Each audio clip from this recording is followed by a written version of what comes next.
बिहार के एक छोटे से गांव रामपुर में सूरज ढलते ही अंधेरा छा जाता था।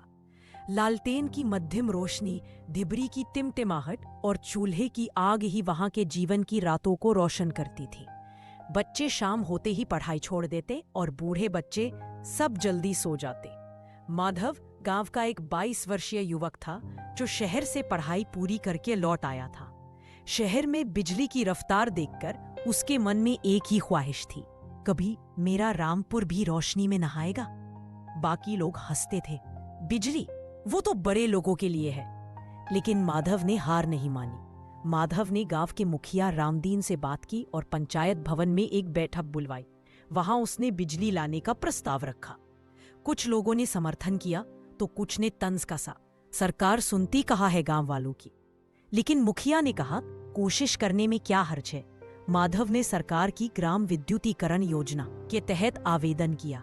उसे कितने ही चक्कर सरकारी दफ्तरों के लगाने पड़े, कभी पटना, कभी ब्लॉक कार्यालय तो कभी जिला मुख्यालय। कई बार फोन खो गया तो कभी फाइल अटक गई, लेकिन वह रुका नहीं। लगभग 6 महीने की भागदौड़ के बाद एक दिन ब्लॉक से चिट्ठी आई, रामपुर को अगले 3 महीने में बिजली कनेक्शन मिलेगा। गांव में खबर आग की तरह फैली। लोगों की आंखों में पहली बार उम्मीद की चमक थी। 1 महीने बाद गांव में ट्रक आ पहुंचा। उस पर बिजली के पोल, तार, इंसुलेटर लदे थे। लोग चारों ओर इकट्ठा हुए। कुछ बच्चे पोल को छूकर देख रहे थे। यही है बिजली का रास्ता, गांव के बुजुर्गों ने कहा। लगता है सपना सच्चा हो रहा है। लेकिन गांव के कुछ लोग, जैसे रघुनंदन, जिनका खेत बिजली के पोल के रास्ते में था, अड़ गए। हम अपनी जमीन नहीं देंगे। माधव ने उन्हें समझाया, ये सबके लिए है, बच्चों के भविष्य के लिए।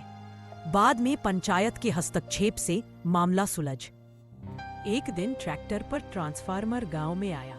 लोग हैरान थे, इतना बड़ा डिब्बा क्या करता है। लाइनमैन ने बताया, यही बिजली को गांव के लायक बनाता है। लोग खुश थे, कुछ डर भी था, ये मशीन फटेगी तो। वो दिन आ ही गया। शाम को पंचायत भवन के सामने पहला बल्ब लगाया गया। चारों तरफ सन्नाटा। फिर लाइनमैन ने स्विच दबाया, टिक, और बल्ब जल उठा। पूरा गांव थम गया। फिर तालियां गूंज उठी। बच्चों ने नाचना शुरू कर दिया। बूढ़े बूढ़ियां रोने लगे। हमने कभी सोचा न था कि हमारी आंखों में बिजली की रोशनी चमकेगी। माधव की मां ने उसके माथे पर चूम लिया। बेटा, तूने कमाल कर दिया। अब हर घर में बिजली पहुंचने लगी। बच्चों की पढ़ाई रात को भी चलने लगी। महिलाएं चूल्हा जलाने के लिए मोबाइल की टॉर्च यूज करने लगी। लोग रेडियो पर खबरें सुनने लगे। कुछ युवाओं ने मोबाइल चार्ज करना शुरू कर दिया। माधव ने पंचायत से बात कर स्कूल में कंप्यूटर क्लास शुरू करने का प्रस्ताव भी रखा। रामपुर का नाम अब ब्लॉक में मशहूर हो गया। वो गांव जहां एक युवक की जिद ने अंधेरे को मात दी। गांवों में बिजली पहुंचाना सिर्फ सुविधा नहीं, संभावनाओं की रोशनी है। आज भी अगर कोई पूछता है कि रामपुर में पहला बल्ब कब जला था, तो हर बूढ़ा, हर बच्चा गर्व से कहता है, जिस दिन माधव ने स्विच दबाया था, उस दिन गांव में सूरज रात को निकला था।